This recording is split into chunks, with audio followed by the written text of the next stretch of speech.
As pessoas acabam fazendo uma confusão muito grande dentro do sistema religioso, ou os religiosos que dizem que andam com o Senhor Jesus. Na verdade, eles não leem Bíblia. As pessoas são muito preguiçosas. Eu digo para você que o maior antro de domínio sobre uma pessoa é uma mente preguiçosa, Valécio. Mente preguiçosa. Então, de repente, você não pensa por si próprio, Valécio. Você quer que alguém pense. Vamos imaginar uma situação aqui hoje? Nós estamos aqui, fazemos uma picanha assada aqui durante o dia, aí tem uma cervejinha, não, a gente não bebe, né? Mas vamos imaginar que tivesse uma cervejinha, os amigos aqui, um bate-papo, um dia de chuva gostoso, parará, parará. Aí eu quero ouvir algo para a minha vida. O que eu faço? Eu vou lá no sistema religioso. Aí eu vou lá, entrego um graninha. Aí o que aquele rapaz fala lá em cima é lei. Entendeu? O que ele falou é lei, não é? O que ele falou lá está certo. E eu volto para casa com aquele conceito. Por quê? Porque a minha mente é preguiçosa. Já comi carne, alguém pensa por mim, ele está assim mesmo, a coisa é desse jeito que a coisa tem que ser. E dentro deste princípio, eu vejo que há uma confusão muito grande. As pessoas confundem muito uma situação entre dons espirituais e o fruto do Espírito Santo. Que são duas coisas que andam em paralelo, mas uma coisa é uma coisa, outra coisa é outra coisa. E isso tem trazido muita confusão no meio religioso. Porém, aqueles que estão na graça do Senhor Jesus conseguem discernir uma coisa da outra. O que você tem a me dizer sobre isso, Valécio? Vamos lá, irmãos. Então, vamos falar um pouquinho sobre os dons espirituais e o fruto do Espírito Santo, para nós fazer uma introduçãozinha aqui para a nossa mente, né, começar a trabalhar um pouquinho. Então, dons e fruto, ambos denotam a habilitação do Espírito, mas os dois não são a mesma coisa, os propósitos diferentes. Os dons são serviço para serem prestados aos outros, ou seja, eu tenho um dom, o Maurício tem um dom, os outros irmãos têm um dom, ou seja, o dom que eu tenho, ele não é para mim, Maurício, sabia disso? Ele é para servir o outro. Interessante isso, né? Às vezes eu já ouvi assim, muitas vezes as pessoas falarem, amém, né? Puxa, você tem o dom de curar, você ora para os outros e Deus cura, opera, né? A cura nas pessoas, mas você mesmo está doente, você mesmo está com dores, você está com problema que nem eu no joelho, etc. e tal. Mas só que o dom que Deus me deu não é para mim, é para o outro. Só que, irmãos, quantas pessoas Deus já usou, irmãos de outras localidades que vieram até mim e oraram por mim, e Deus usou ele também. E eu recebi o meu milagre. Então, os dons é para servir a igreja, e não é para a gente, para o benefício próprio. Assim como eu quero dizer de novo, aquela questão que nós estávamos no começo aqui com o irmão Maurício, a mesma coisa o dom de compartilhar. Aquele que tem o dom de compartilhar, então Deus vai dar a condição para ele, financeiramente falando, para ele compartilhar. Se ele não compartilhar, ele já errou. Me permita, eu não aguento aqui do ladinho. Então isso fica muito claro da teologia da prosperidade. Que os caras vão lá e falam assim, que vai lá e troca dinheiro no sistema e você vai enriquecer. Mas eu pergunto assim, para Deus não tem explicação, enriquecer para quê?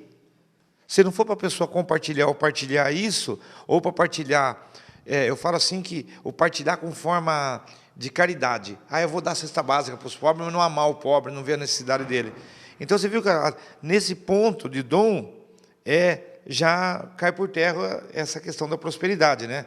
Porque Deus dá para se a partilha, você tem o dom aqui, eu também tenho o dom do quê? De hospedagem, né? De hospedar a pessoa, de receber na casa, de tratar bem, inclusive bem demais, eu acho um absurdo isso. Depois é um tal de todos os índices altos, gordura, triglicérides, aquelas coisas todas, né? E nós temos que começar a orar para que Deus nos dê moderação nisso, né? Mas, então, isso que eu falo para vocês, esse dom de partilhar, Deus só vai dar o dom para quem, com amor, partilhar isso para frente, né? Sim, com certeza.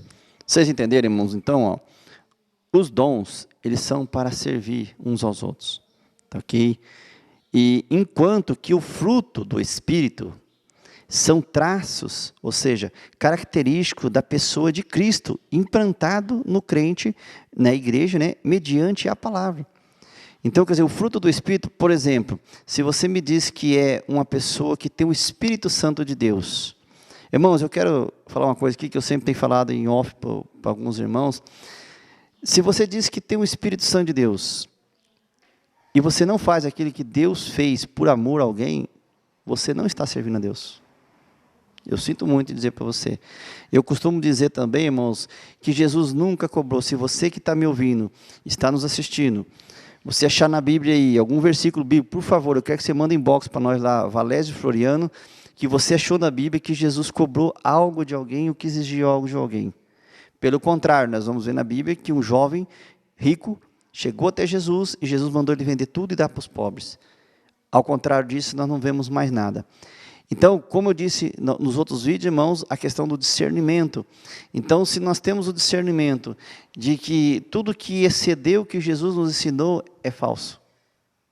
E se Jesus não cobrou nada, não exigiu nada, não implantou nada, nesse sentido financeiro, teologia, que nós falamos da prosperidade, se nós temos o dom, irmão, de compartilhar, e dom é uma coisa que Deus dá. Se Deus te deu o dom, por exemplo, para você, financeiro, irmão, se Ele não te enriqueceu financeiramente, então você não tem o dom. Sim. Aí eu tenho o dom de curar, eu oro por alguém e ninguém é curado, então eu não tenho o dom. Se eu tenho o dom de profecia e eu profetizo e não acontece nada, então é mentira, eu não tenho. Então é muito importante nós entender isso, irmãos, que se Deus te capacitou, se Deus te deu o dom, esse dom é para a igreja e não seu. É que conforme já aconteceu às vezes, algumas vezes comigo, Maurício, de Deus dar uma palavra, e aquilo fica martelando dentro de mim, enquanto eu não ir lá falar para aquela pessoa, não para. Porque Deus, quando Ele quer falar, Ele faz a gente falar. Você entendeu? E a gente sabe que é da parte de Deus, e por isso que nós temos que ir lá sim e falar aquilo que é da parte de Deus. Agora, é uma regra isso, irmãos? Não, é Deus que vai usar a hora que Ele quiser. E um detalhe, né, Valésio? Deus é tão tremendo que quando Ele usa alguém para falar com a gente, mas Ele já falou com a pessoa um monte de vezes, a pessoa endureceu o coração, né? Sim. Daí Deus falou no teu coração para você falar para Ele. Sim. Porque Deus não usa a gente para ficar mandando o recado dele para ninguém.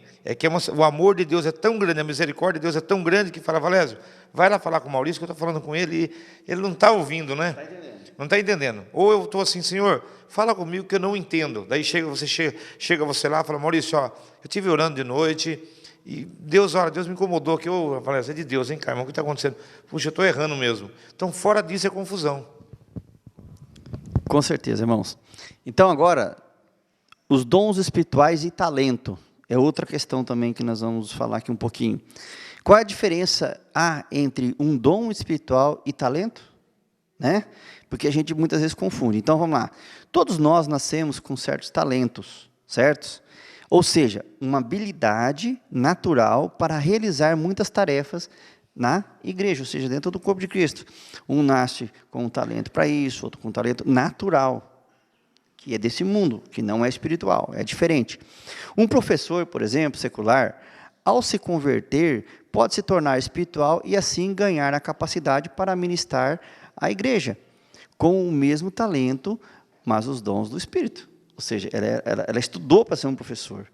Mas se ela vem para o corpo de Cristo, ela pode sim ser usada por Deus para ensinar também, mas desde que ela tenha daí o dom do Espírito Santo para ensinar, que é o dom de mestre. Se ela não tiver, mesmo ela sendo uma professora e conhecedora da palavra, ela não pode usar o dom de mestre, porque é um dom do Espírito, que não tem nada a ver com o dom natural, certo?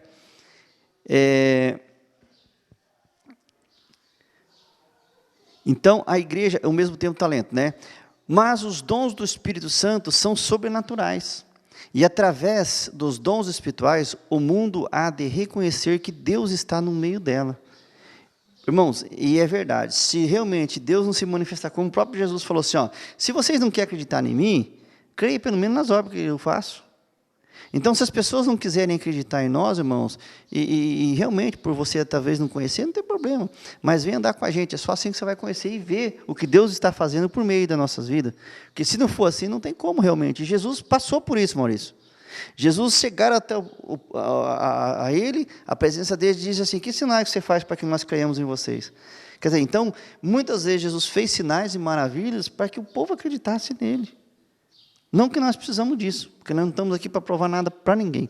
Se você tem o Espírito Santo, então creia, confie, tá? Busque de Deus o discernimento. Tá? Então, através dos dons espirituais, o mundo há de reconhecer, né, como já disse, que Deus está no meio dela. Primeiramente, Deus opera em nós o novo nascimento. Primeira coisa. Quando uma pessoa chega até Jesus, a primeira coisa que o Espírito Santo, o dom que é do Espírito Santo, ele faz em nós aqui, ele gera em nós o novo nascimento espiritual, que são evidenciáveis, aí, como que eu creio que eu sou realmente nascido de novo, por meio do fruto do Espírito, que é a nossa conversão. Porque aí nós começamos a gerar fruto do Espírito. Então nós começamos, como diz o apóstolo Paulo, então eu mentia, não minto mais, eu roubava, não roubo mais, você entendeu? Então a minha conversão, então aquela maneira que eu era, então realmente houve uma conversão. Agora, irmão, não se iluda, às vezes você pode achar que se converteu e está indo até um sistema ou até um grupo de irmãos por conta da sua vida, por conta daquilo que você está almejando, por conta dos seus problemas. Irmãos, não vai até Jesus por conta dos problemas. Mas, irmão, lá na Bíblia diz que a mulher de fluxo de sangue foi até Jesus por causa do problema dela. Irmãos, mas não faça isso. Sabe por quê? Jesus conhece o coração. A Bíblia narra que ela foi curada, mas e o resto? Será que ela recebeu? Então, mais importante do que você ser curado, do que você ter um bom emprego, uma família, é ter a salvação por meio de Jesus Cristo. Então, siga a gente pelo YouTube, pelo Facebook e pelo faleidejesus.com.br.